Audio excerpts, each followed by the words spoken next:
Welcome to the Women Who Hunt podcast, a space where we share real stories from the field, celebrate women in the outdoors and inspire the next generation of hunters. From first-time adventures to lifelong pursuits, this is where passion and community meet. The Women Who Hunt podcast is proudly supported by Gun Traders Australia, Australia's trusted marketplace for hunters and shooters. Visit guntraders.com.au and be part of the community, as well as the Hunting Australia Facebook group, the country's leading online hunting and outdoors community, bringing together over 100,000 passionate hunters who live and breathe the hunting lifestyle. Hunting Australia is now officially a club you can join. Join today at huntoz.com.au and use the discount code GUNTRADERS to receive 10% off your membership. Now, let's get into today's episode. Welcome back to another episode of Women Who Hunt. Today's guest is someone whose words stopped me in my tracks. A few weeks ago, I came across a book on Audible called Moonlight Elk, One Woman's Hunt for Food and Freedom. I downloaded it, and that was it. I couldn't stop listening. Christie Green's voice, her honesty, and the way she moves through the landscape with intention and deep respect felt like everything we stand for here on Women Who Hunt. Christie is a land and water steward, a landscape architect, an educator, and a hunter. Her work bridges the worlds of food, place, and personal freedom, drawing people in from across some of the most polarized spaces in our modern culture. She spent more than 2 decades connecting people to the land through restoration projects, teaching, and community food work.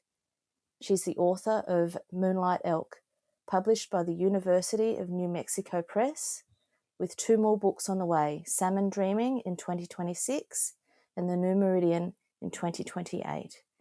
Christie splits her time between New Mexico and Alaska, and her perspective as a woman who learnt to hunt later in life is powerful, raw, and deeply resonant.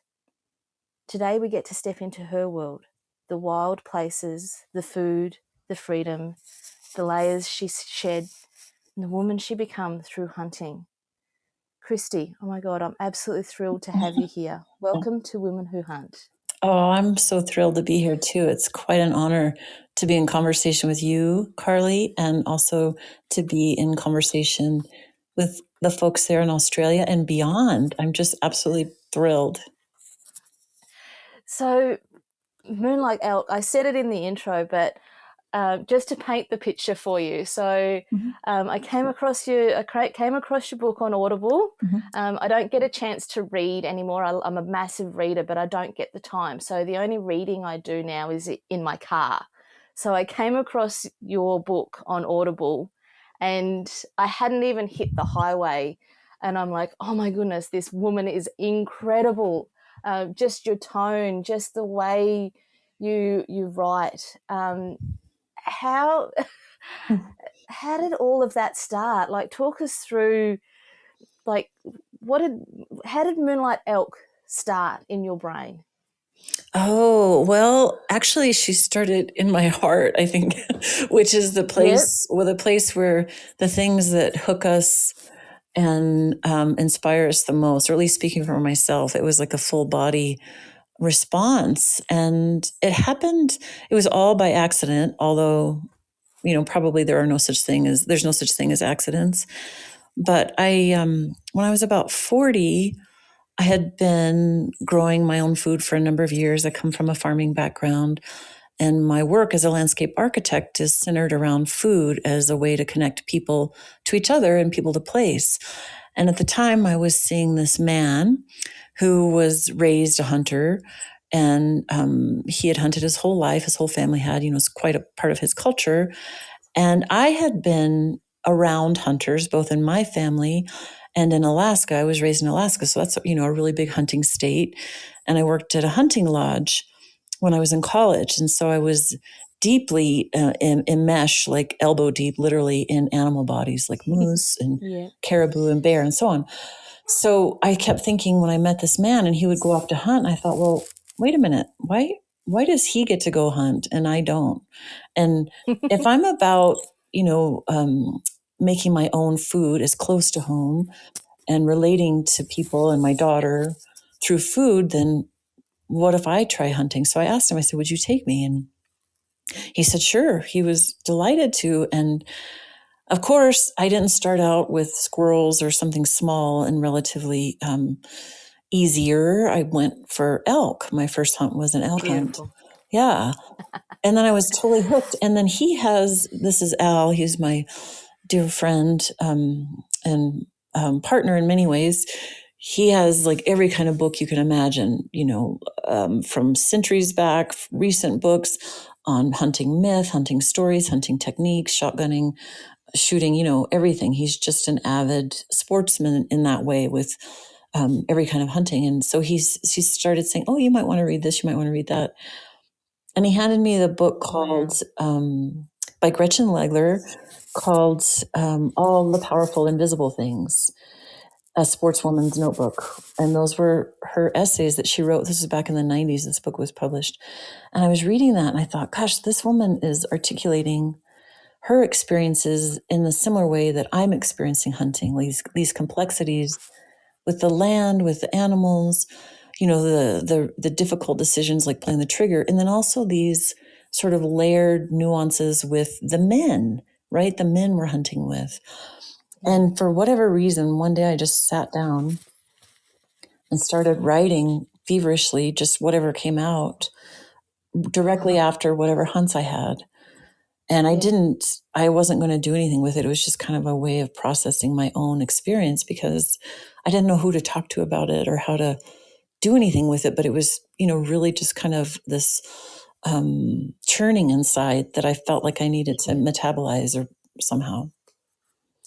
And I really like how, and it makes sense you saying that, the format of the books, because I really like, the beginning of a hunt, you're saying the mileage, the temperature, like you give, it's almost like I'm sitting in the car next to you while you're writing down what it looks like outside before you step out and start your hunt. So you kind of take us with you right from the very minute of like just setting the scene of what the temperature's like and what the wind's doing, and that you've driven in on a gravel road and that sort of thing. Like it just sets the scene beautifully. And it's almost like a journal entry. There was some points that I'm listening and I'm like, oh my goodness, I feel like I've picked up some amazing human's journal and I'm reading their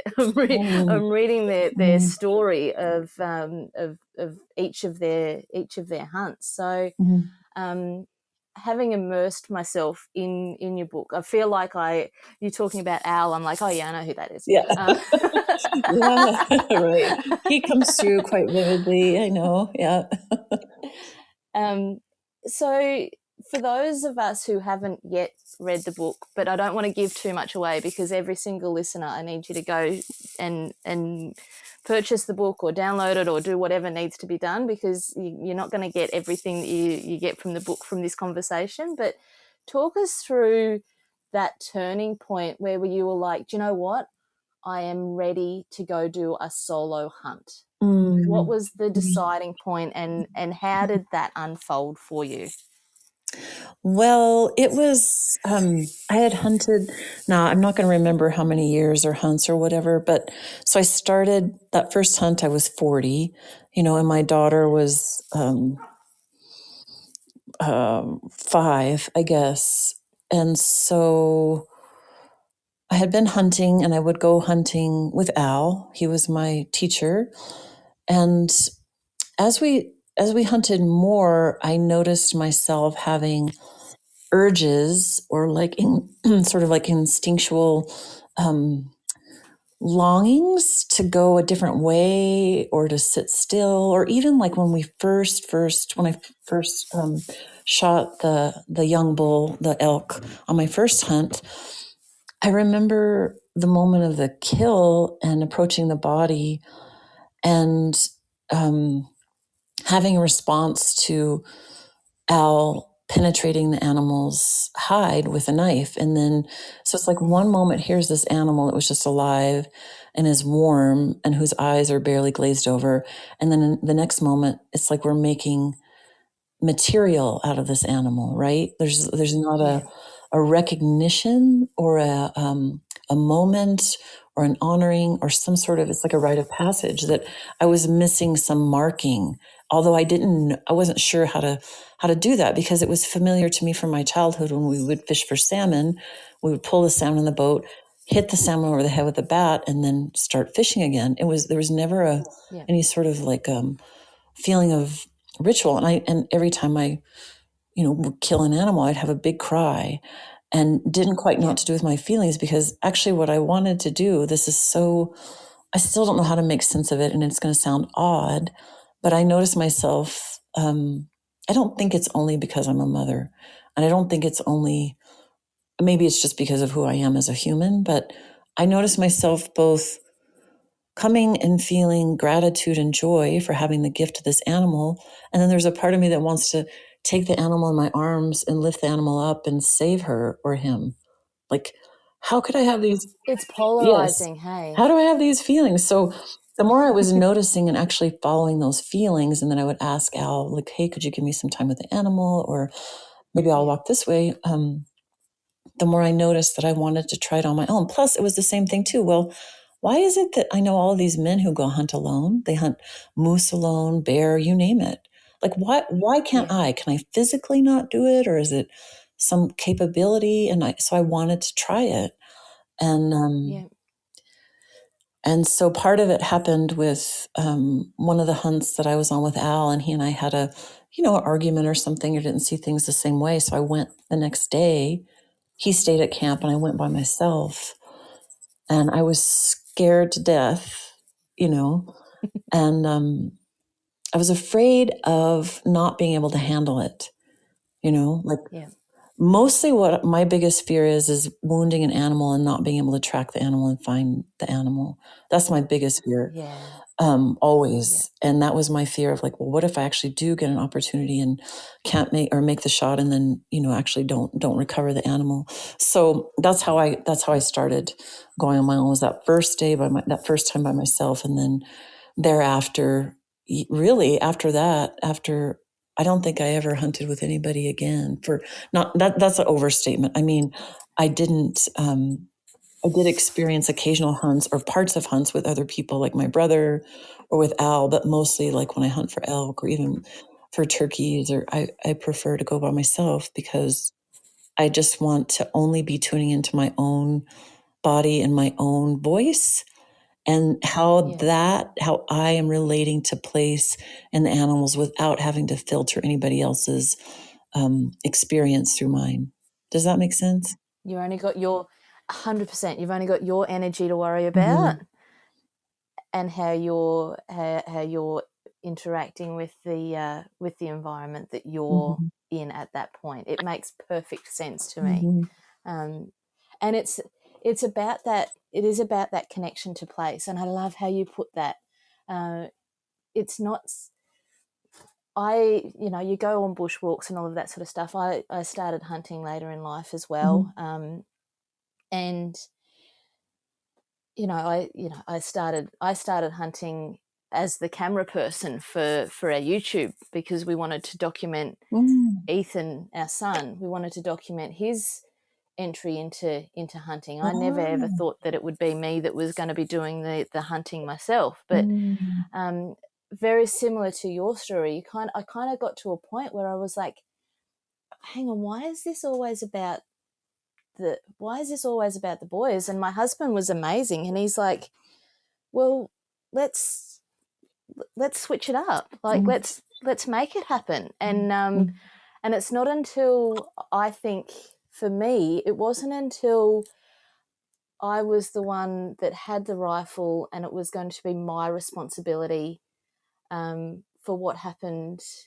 next, that connection to place really resonated with me. And talk me through the moment for you because I feel it as well. It's that moment between you've taken the shot, the ethical shot has landed, the animal has expired, and then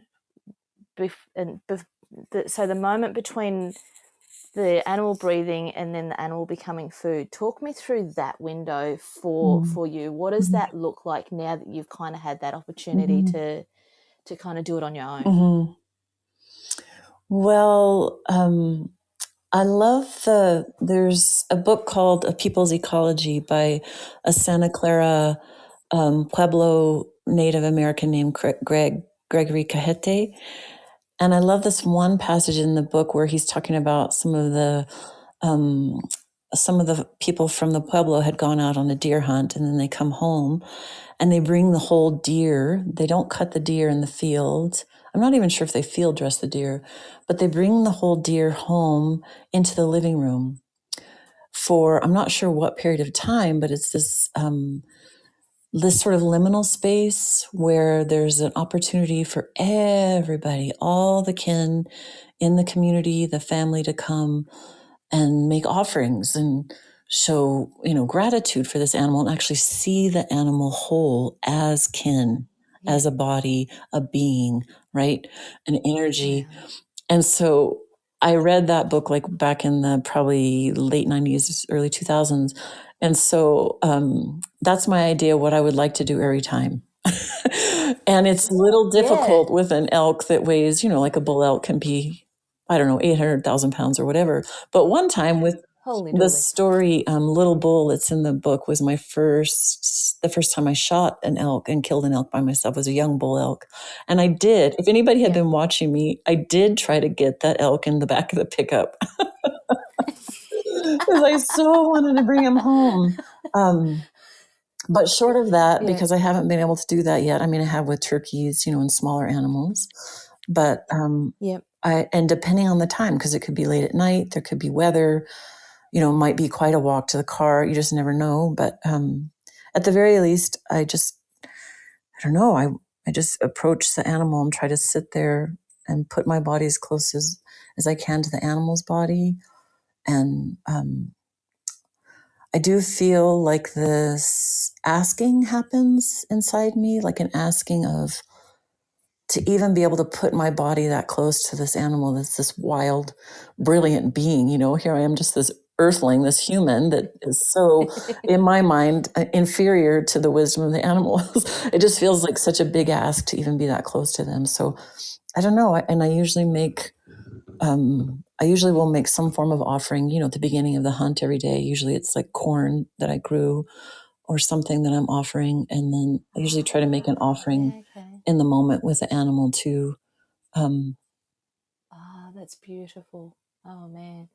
And I remember reading about you placing corn and something at the base of a tree in the book. And at that point I was like, oh, is that trying to bring the turkey in, or is that, but that's your offering that you're doing at the beginning of the hunt. Yeah. And it's, again, that's not based on, how do I say this? I'm not sure. I don't know. This sounds so kind of clunky, but I don't really know I wouldn't identify that. There's not like a reason or a prescription or it's all from just inside me. Like, well, I feel like the best thing I can offer is something like, for example, that corn that I grew in El Wique on the farm where my daughter came from.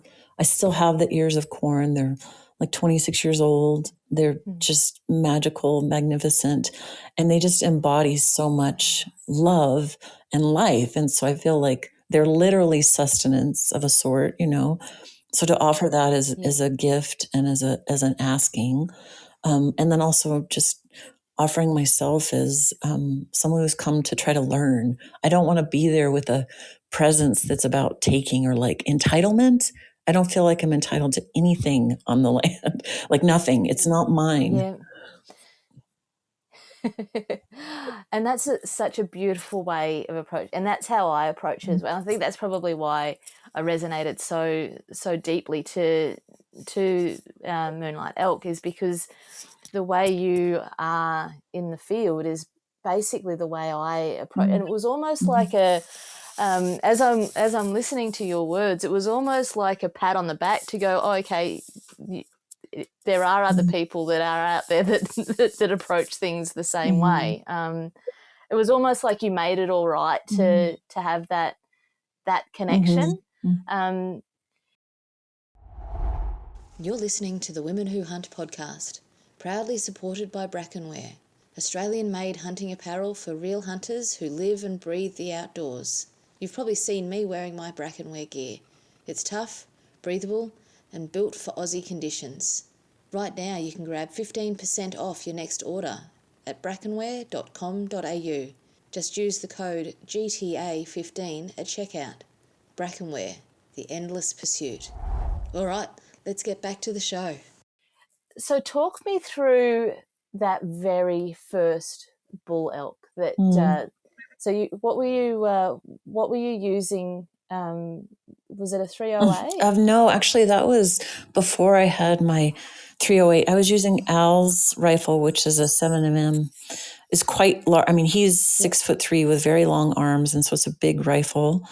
And we had gotten, so in New Mexico, there's public land, private land, there's all kinds of different land. And in this case, I think it was later in the year. So we have the New Mexico Department of Game and Fish, they do what's like a lottery where you can put in for tags for all the different animals in different units for different dates throughout the year. Well, the draw had passed by the time I had asked Al to take me, and he says, well, let me see what there is. Oops, are you still there? Sorry about that. And so he found tags up at the Vermejo Ranch, which is a big private ranch in the northeast part of the state. And those hunts, like typically we have 5 days. If it's a public land hunt, we have 5 days to hunt, Saturday to Wednesday. But on this hunt, it's only 3 days. And so we'd already sighted in the rifle at the range, gotten all of the gear. Right, he and my brother got me, outfitted with different clothes and things. And we went, and I mean, what the hell did I know? I just said, let's go. I'm all in. And the first day, we hunted well before dawn. You go to the ranch headquarters. They tell you what your area is to hunt. We hunted all day, sat that evening at the edge of a meadow and the timbers, and a number of bull elk came out. But my tag was for an antlerless elk. And so I wasn't hunting for a bull with antlers. And then the next morning we went to whichever place the ranch assigned us. And we started walking, and there was a herd of elk that crossed. And we decided, it's been so long, it's just a little bit foggy. But anyway, basically they stopped far enough away. They weren't spooked. We were far enough away, and the wind was in our favor. So I got set up. I put the pack down. I was prone with the rifle resting on the pack. And to me, it felt like a really long shot. It was over 200 yards. And I think Al ranged it with the rangefinder. And I know that if he hadn't been there helping me get set up, of course, my first hunt and many hunts thereafter, I wouldn't have known that it was okay to take a shot, So he said, you got it. It's okay. So there was confidence, in him assuring me. So I took the shot, and the elk was standing, and then I could tell. So the young bull, which I didn't know he was a bull, I thought he was a cow, kind of spun almost like this pirouette, turning and very slowly turning. And then he kind of wobbled, and I couldn't tell, what was going to happen. And I had never experienced that before. And then he dropped, but his head was still up. And that's when Al said, we're going to get out of here right now. We're going to go to the truck.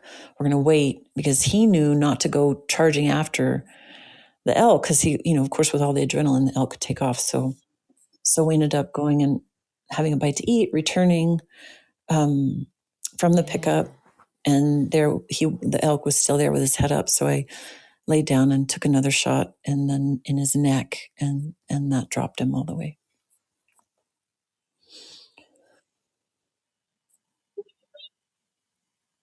Yeah. Wow. Over 200 yards. That's incredible, mate. Holy dooly. Well, it wasn't. It was. That's a. As far it That's an wasn't well done impressive because it was a shot. gut shot, so I didn't. It wasn't it wasn't Well a perfect done. shot in terms of like a quick kill, but and that has to do with that's a good rest for me. I like to be all the way on the ground.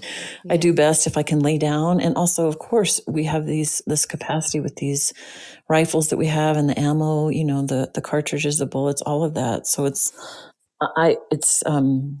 yeah, it was. It just happened to work out that time in that way.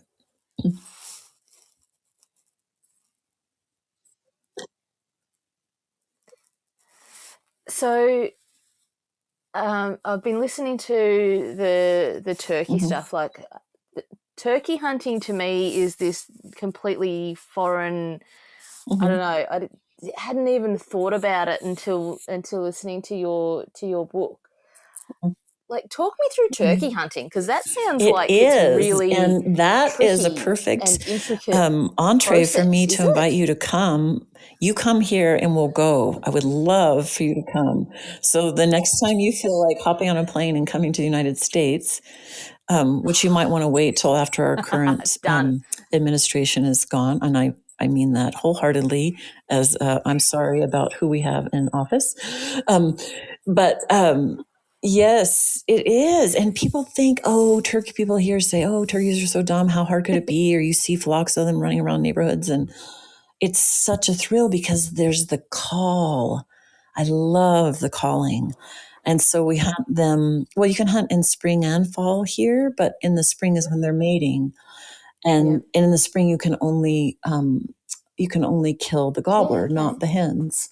Yeah. And so that was one of the first, or one of the next hunts I went on with Al. We went up to the Jemez, and the first time I heard we called, you wear full camo because they can see and hear, they can perceive any motion or sound from so far away. They have such astute senses. They know everything that's happening. Yes, and they can be silent. So.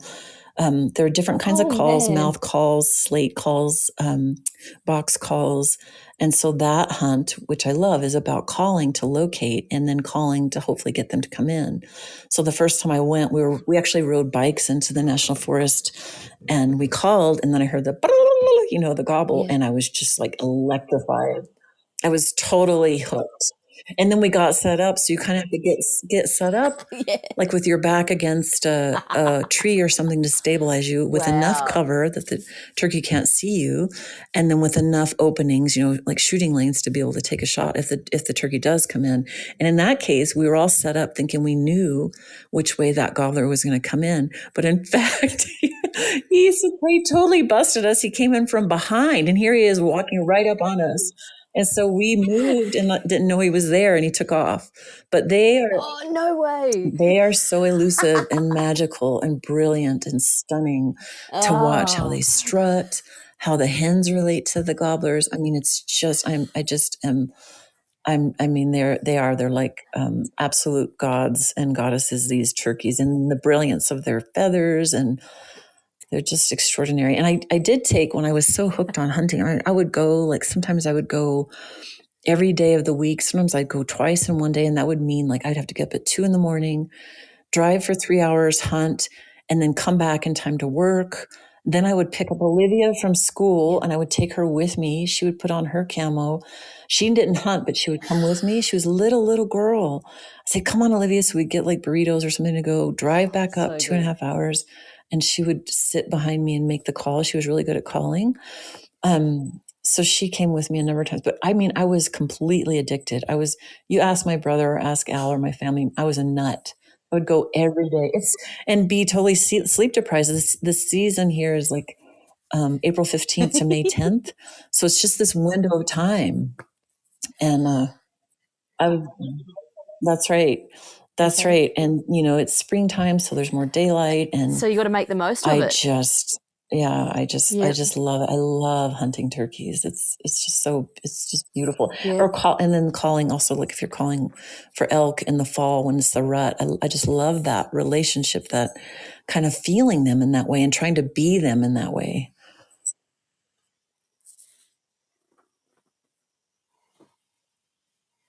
Yeah, yeah. I haven't hunted a rut yet. A mate of mine, he's got a property, and he's like, all right, Carls, I've picked out your rut, your rut stag.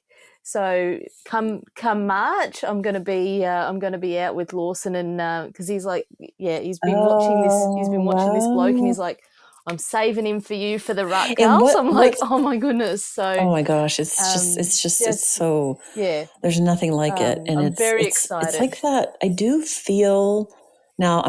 This is going to sound. I'm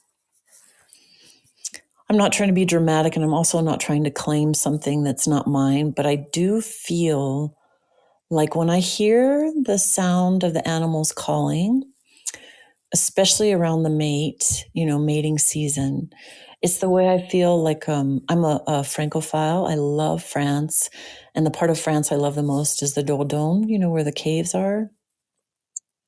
The way I feel when I hear the animals is the way I feel when I'm in those caves with those paintings. And it's like, how does this feel so, it brings me to my knees. I just feel completely connected. Stopped, like you said, stopped in my tracks. There's something, I don't know if I can use the word familiar, or there's like something in my bones that feels that pulse. And it is not sensible. It is not something I can, explain. I don't want to explain, but it is that feeling that is so, electric. Mm-hmm. Mm-hmm. No. Thanks for listening to the Women Who Hunt podcast, proudly supported by Nature's Perks, the ultimate outdoor adventure hub. Nature's Perks helped us take our hunting to the next level, and they can do the same for you, helping you grow your skills and confidence in the great outdoors. Become a member today at naturesperks.com.au and unlock exclusive benefits, fortnightly prize draws, guided hunts, fishing charters, and special discounts. Nature's Perks, where the wild side of life rewards you. All right, let's get back to the show. It's a feeling. Yep. It's not until I've had this conversation with somebody else, I can't remember who it was with, but she was exactly the same. And I'm like, it's not something that you can articulate to someone that's not had that experience. But as soon as you start talking to someone who, like, as you're saying those words, you can't, language doesn't do the feeling and the presence justice. And until you can't explain it to someone that hasn't lived it. But it's just this, I don't know, it's like there's a deeper something that is just bone deep, that when you've heard that call and you've got the, because we've got like a few different types of deer, and the first time I heard a chital deer call, it was like, holy dooly, my whole body was just electric, is the only way I can explain it. Like, I was pinned to the ground, couldn't move, and this amazing fella was up on the hill, couldn't see him yet, but he called, and I was with a guide at the time, and he and all of us, because it was me, my husband Glenn, and my son Ethan, and Glenn the guide, and the four of us just looked at each other, and it's just a thing, that until you've actually been in that world, and I kind of felt like it was like an introduction, like a door opened, or so, like it didn't fully open, it kind of creaked open just a little bit, so there was just a crack to peek through. It was, and it can't be the same ever since. Like, I chase that now all of the time. It is. It's like a threshold. Yes. I feel like it is. There's a friend of mine, that I would love if you ever wanted to have her on your show. She's this amazing woman hunter in Alaska, and we talk about it in the crossing over into the other world, as we've talked about, and it's different for everybody, is like a traversing over, and it's like time, proximity, and intimacy to place. Yes. But then it's almost like those vocal cords are like a expediting or amplifying that crossing over into the threshold and being in that other world. And one thing as I listen to you that I feel is something I really crave, and I feel like a sorrow around, is modern Western culture doesn't have the space and place to hold that other world. Like, it is so foreign to the majority of people and the way the majority of people live that, like, I just got back from a deer hunt a week or so ago, and I came home and people say, oh, you're having withdrawals from being out there. Well, it's not just withdrawals. It's like there is no ceremony to hold the hunter going out. Yes. There's no ceremony to hold the hunter coming back. Yeah. And then it feels like all of that is like, it's almost like I have to keep it secret. Not like I have to, but there's no way to relate it. Like, there isn't the bringing the deer into the home and we're sitting around sharing stories. Yeah. It's almost always, not always, and I'm certainly not speaking about my family and my friends, and some of the cultures here for sure have the capacity and language to hold it. Yeah. But some of it is automatically reduced down to, did you get one? And that's it. And it's so not about that. No. And that, I don't even know how to respond. It's like, so it'd be like if you have a baby, because for me, hunting is the closest to giving birth of anything I've ever experienced. And it'd be like having a baby and sort of saying, like, well, what size shoe does the baby wear? Yes. Or not even that, just so incidental. That's all that matters. Yeah. Mm-hmm. Yeah. And it's even more amplified here in Australia because there's almost like this, it's not even almost, there is an anti-gun culture here in Australia. That is just like people, I encounter people all of the time that are like, what do you mean you've got a gun? You're not allowed to have a gun in Australia. Like, yeah, we do. Like, we've got really strict gun laws. We've got, I'm in Queensland, so we're not allowed to hunt on public land. If I want to hunt on public land, I have to go to New South Wales. I have to have a different license for that. And, they make it really, really hard. And so there's almost this, there's so many barriers to have to break down. And I get really frustrated and passionate about it when I try and talk about it in a rational way. But there's so many barriers to break down. And it's like the pulling of the trigger is like about a 10% of the whole thing. But it's almost like it's trivialized by, oh my God, you've got a gun. Yeah. And it's like, it's so not about that. That is just a tool. It's like saying to someone who's a hole digger going, oh my God, you've got a shovel? And I go, like, I'm trying to tell you about the amazing experience that is out there when you embrace the hunting culture and the hunting lifestyle, and you're trivializing it with the tool I use. It just gets frustrating. Right. It is. I feel like that's that tendency to oversimplify and categorize as black and white without understanding complexities. I mean, and that opens up so many conversations. Well, any conversation about hunting does, but relationship to food and what it is we take into our bodies and how we choose to do that.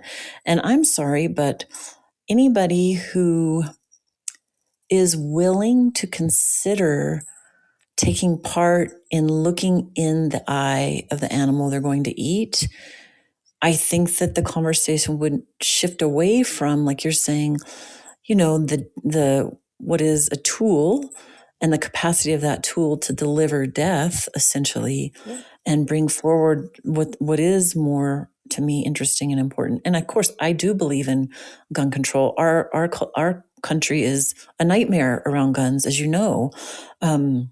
And we have this, it's like a split personality, not knowing what to do, not knowing how to hold or even have conversations about paradox. Yeah. And it's like, the conversation, because we primarily, when we go onto public land for hunting, it's about pest control. So we hunt for goats and deer, which are classed as pests. And don't even get me started, seriously. And then so there's this stigma around, like, oh my God, you're gonna eat a pet. It's almost like they've got like this, they've put deer and goat in the same category as like rats and mice. So, oh my God, you're gonna eat a pest? Like, how do you know that it's how do you know that meat's all right? And I'm a bit vocal. I go, right, so when you go to your big chain supermarkets and you go and buy a T-bone, the butcher at the back comes out and shows you the internal organs of that T-bone you're about to eat, so you know that that animal was good for you to eat. Oh, hang on, no, they don't. I've actually been in the same space as the animal that has given their life so that I can have sustenance for my family. That animal has lived his or her best life up until, the moment that he gave that to us. The most organic meat that you can possibly ever get, the freshest meat you can possibly get, and you're judging me while you're eating your Coles steak that's been pumped full of whatever and frozen for the last 12 months. Like, how are we even having this conversation? Do you know what I mean? Like, it just gets, and it's quite often it's a moment of, oh, I never even actually thought about that. I've converted so many people. It's incredible. My freezer gets quite empty quite quickly, because as soon as I have a conversation, they go, oh, well, can I try some? And of course I'm like, yep. Here you go. Have a venison roast, or have some goat backstrap or whatever. But just the stigma that's around it. And I think the stories and the journey that you talk about in your book just bring it back to that emotional level, to make it like, oh, hang on, maybe we have been looking at this from a different perspective. Like, we're only it took one generation to disconnect us from our food. Yeah, right. Yeah. So how do we reconnect? How do we reconnect to our food? How do we reconnect to our own bodies? Yeah. How do we reconnect to place? How do we reconnect to each other? Because I feel like when the conversations are in that sort of black and white, in the box framework, I think that is just an indication of how separate we are from so many life-giving sources, including each other. Yes. Who are we in community, and who are we as earthlings, and how do we relate? If we're all individuals and we're separate and we're, moving at this, fast clip in vehicles and push button devices and all of those, I think, exacerbate these degrees of separation, so that we actually believe that this modern way of living is normal, that this is normal. Blows my mind. Exactly. Like, this is actually acceptable or preferable, I just, it's heartbreaking to me, to be honest. I think that to sit down and break bread, to have a meal, to listen to stories, to share dreams, I don't know. I just feel like, for me, there's so much healing that can be done literally through the hunt, through sharing that as a culture. When you've come home from a hunt and you've got this amazing animal that's given its life for you and your family, what does that first meal look and feel like? How is that in your world? Well, actually, it's before the meal. And too bad Olivia, my daughter's not here to weigh in because I'm sure she has lots to say about all of the animal parts that have been in this house, inside and outside. But what happens, like, for example, last year when I brought home this extraordinary bull elk, a very old bull with big antlers and a very big body, I brought his whole head and antlers into the house, and I wanted him in the house like that. I wanted to watch him as he transitioned to wherever he was going. And so and Al happened, that's right, Al happened to be here, and my brother was with me during that hunt that day. He happened to come that evening on the hunt, so he was with me. But anyway, when I brought the elk home, I said, I want to bring him in the house. And so Al helped me put a hook in the beam in the ceiling. And then I had this piece of gauze that I suspended under his jaw or put tight under his jaw and suspended him from the hook. And then I draped lights all over his face and put flowers on his head, made like an altar of him. And he stayed like that. And then we brought all the different parts, his hindquarters, the back straps. My mom came, neighbors came. There's a neighbor of mine with 2 young sons. I said, do you want the boys to come see this elk body, to touch this body? So it was it was like after, like when you bring a newborn baby home and people come visit, that's what it was like. And so we would spend time together cutting, telling stories, wrapping meat.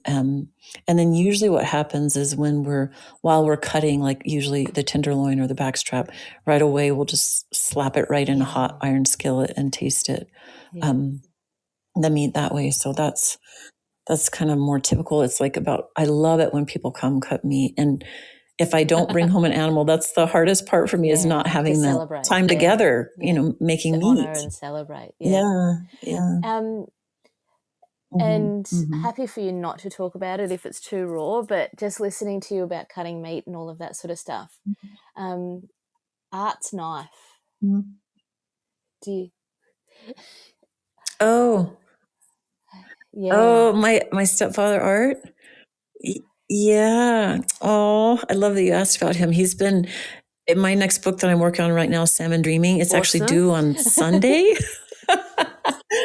So, and Art is a huge inspiration for that. So he's been with me like in the liminal space as I write. And so I love it that you asked about that. Yeah, his knives, man, that hunt, it's called The Last Time in Moonlight Elk, is the one where I was hunting the elk who is Moonlight Elk, although I didn't know I was going to have the encounter with her, of course. And I had Art, my stepfather's knives. My stepfather Art was a geologist in Alaska and a map maker. And I had asked my mom, I can't believe how audacious that was.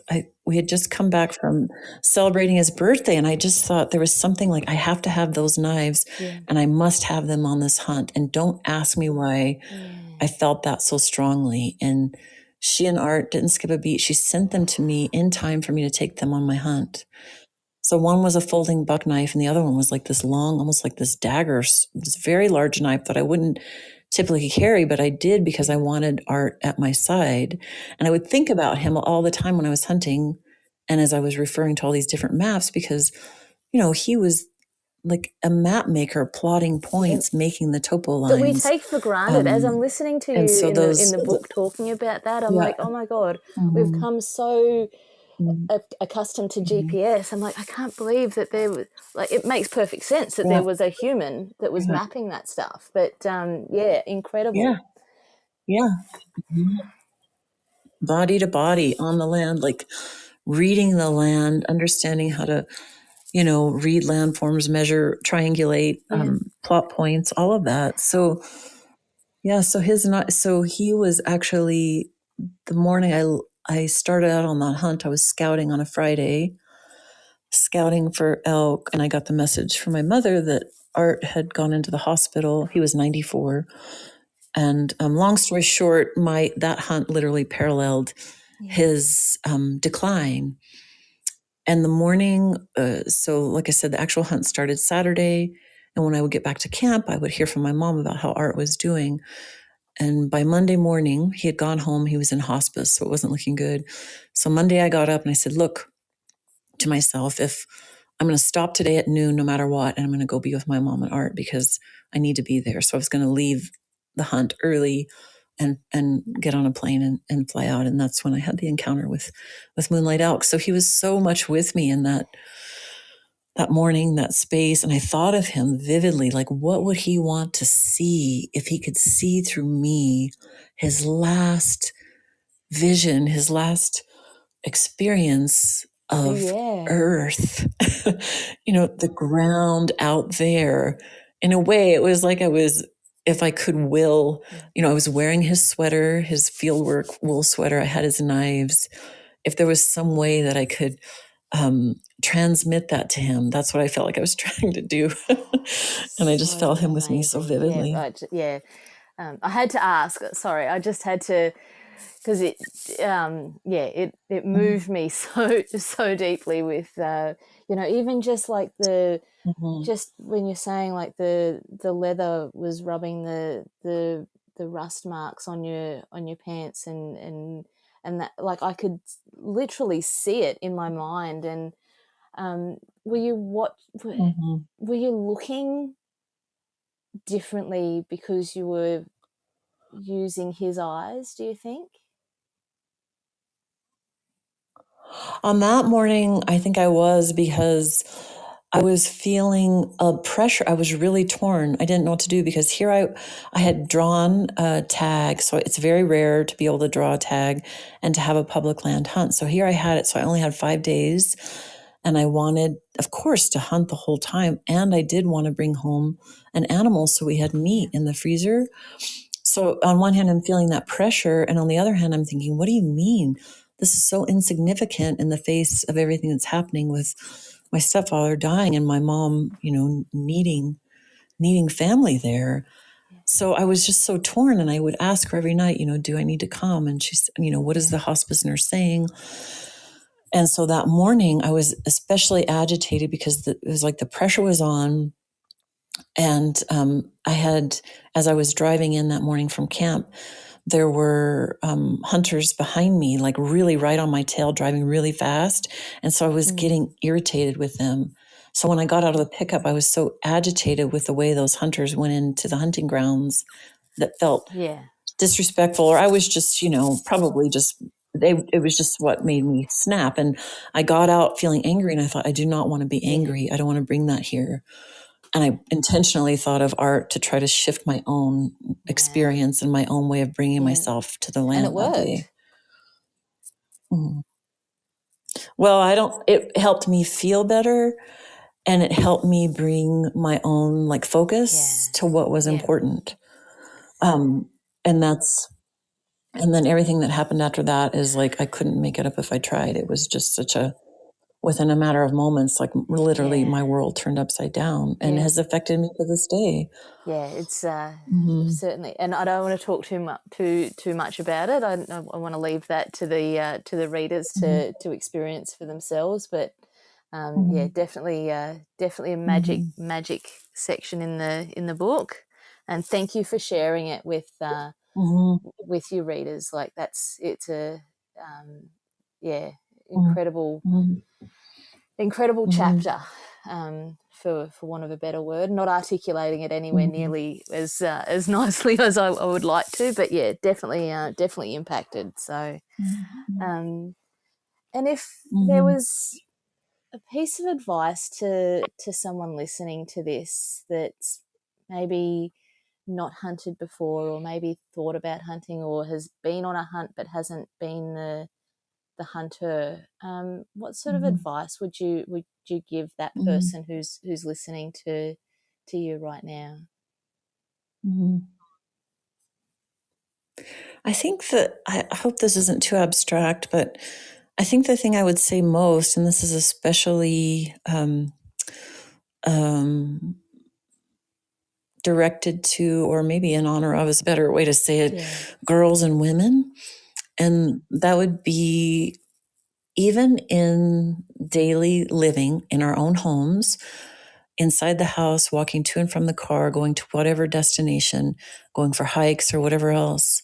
I think the best gift and the best training we can give ourselves is to actually listen without judgment, without editorializing, without doubting, whatever messages are coming from our own bodies.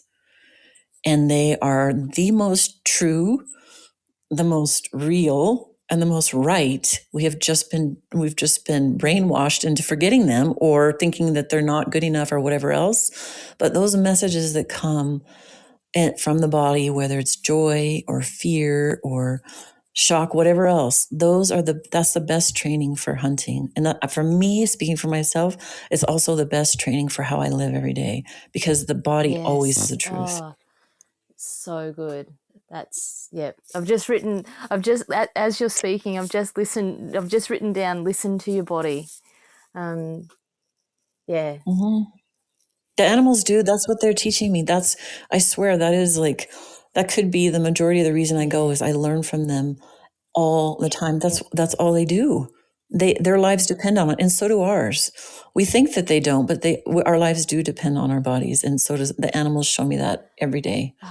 I feel like I could talk to you for hours and hours, Christie, honestly. Thank you so much for jumping on to this podcast. And I really do appreciate your time. It's an absolute pleasure. I don't know whether, sorry, not sorry, but that invitation for turkey hunting, I'm 100% taking that up, mate. So giddy up.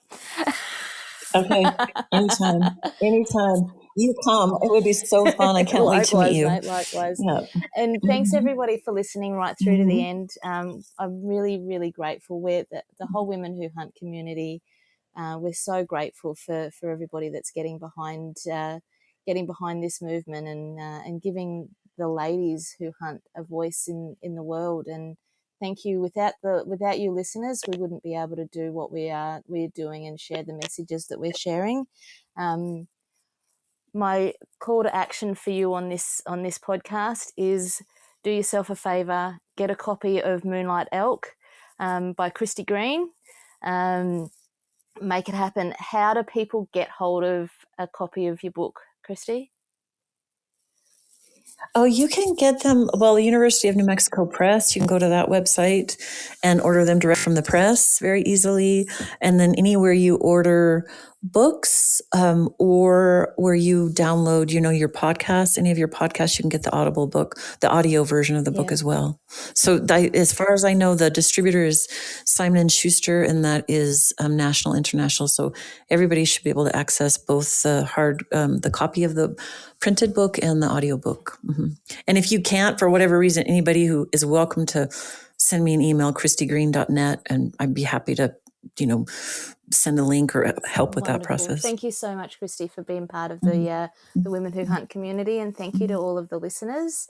There'll be another episode in a fortnight's time, so stay tuned. In the meantime, remember to like and follow womenwhohunt.au and get behind Christie as well, and we'll be connecting in a couple of weeks. Thanks everybody for your time, and thank you, Christie, for joining us. Thank you so much. I appreciate it. I appreciate being here.